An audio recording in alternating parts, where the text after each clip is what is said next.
hope you guys are having an amazing day today. Happy Tuesday. I just wanted to address a topic that has come up from a few of my clients lately, and I really just feel like this might be a good thing for everyone to hear. So the question is, what is the subconscious mind? What the heck is it? Okay. The best way that I like to explain it is that it's essentially a database.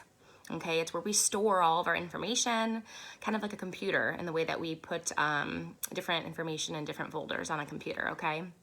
So what is it collecting?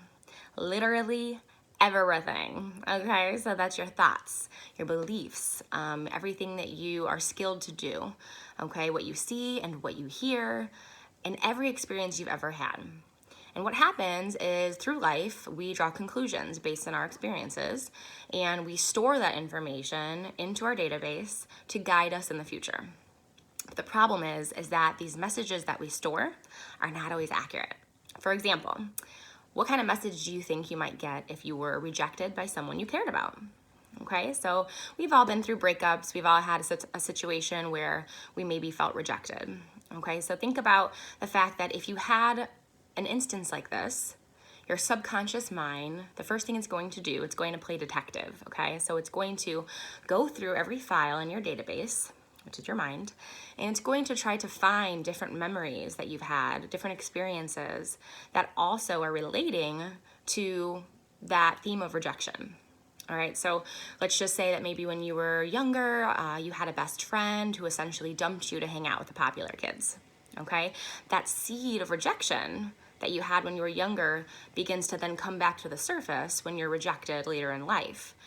And essentially that starts to create a belief system that are just not true, as well as fear of opening up again. Okay, so some of those messages that it could create that are not true is that you're unworthy, you're unlovable, you deserve to be rejected, you're never gonna be with anyone, you're never gonna find anyone, and sometimes people start to isolate themselves then. Now, the really interesting thing about this is that if you experience something that conflicts with an already established belief system, your subconscious mind does something really interesting. What it does is it's either going to reject the new information because your subconscious mind is telling you already know the truth, and it continues to keep you in kind of a rigid space.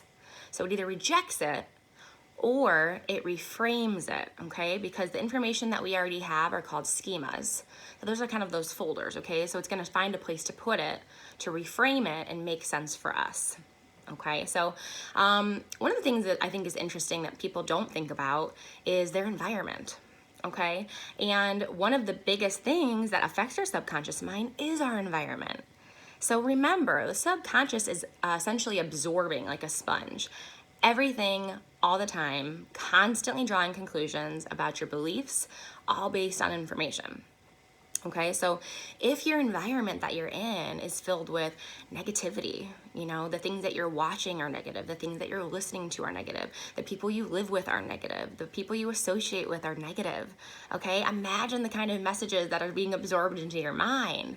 You're not exactly this happy-go-lucky, joyful person all the time. You have these influences that your mind's absorbing, and it really, truly does affect you. Okay, so I always tell people, especially right now, probably don't watch the news consistently. It's probably not going to give a good effect onto your body or your mind right now. Also, now and always, avoid toxic people. Really pay attention to the people that you're spending your time with and what you're reading, what you're watching, what you listen to, because the eye gate and the ear gate are so powerful. They really can create a completely different vibe just for yourself and the way that you live your life. Okay, so what you'll notice is that over time, as you're putting more positive in, more encouraging messages, you're absorbing that stuff, and that's going to kind of, let's just say, hijack your brain and take it to a more positive level. Okay, so a lot of people are like, well, how do I even get started with this? Like, how do I begin reprogramming my subconscious? And I think a lot of us have heard this before, but it's so true. And the main thing is visualization. Now, the other interesting thing about our brains is that it does not know the difference between something that's real, like it's happening right now, and something that you're just imagining. Okay, so if you were to just say on a daily basis, every day you took some time for 10 to 15 minutes and you decided, you know what, I'm gonna just visualize a bunch of positive things. I'm going to visualize myself feeling joy, feeling happiness, and I'm just in my element and my environment is just radiant, and I'm envisioning myself in that house I want one day, sipping my coffee on my comfortable couch I wanna buy one day. With the associations that I want, with the money that I want, with the things that I really want.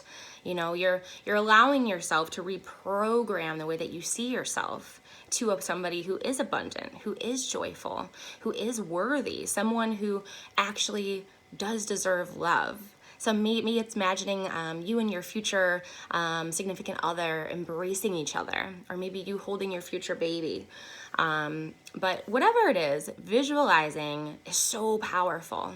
It's so powerful. So I say 10 to 15 minutes a day, allow yourself to feel the feelings of love, the feelings of joy, the feelings of gratitude, the feelings of peace, as if you were truly having those experiences in the present moment, but in your mind. Okay, your subconscious mind is going to eat all of that stuff up. And again, this isn't a magic trick. This isn't something that's going to happen overnight. But the more that you practice the visualization, the more your mind believes that it's real. Okay, and this is honestly the true beauty of visualization. I guess to put it in a few words, it's essentially a really great tactic to bypass limiting beliefs, limiting messages, the things that we tell ourselves that are through negative experiences that are just not true. Okay, so let's just go ahead, and if you guys have time today, write down some things that you really want to begin imagining. Write down the different things that you want your brain to focus on and that you want to imagine you already have. I hope this was helpful, and I hope you guys are having a beautiful day, and I look forward to speaking to you guys again soon. Bye-bye.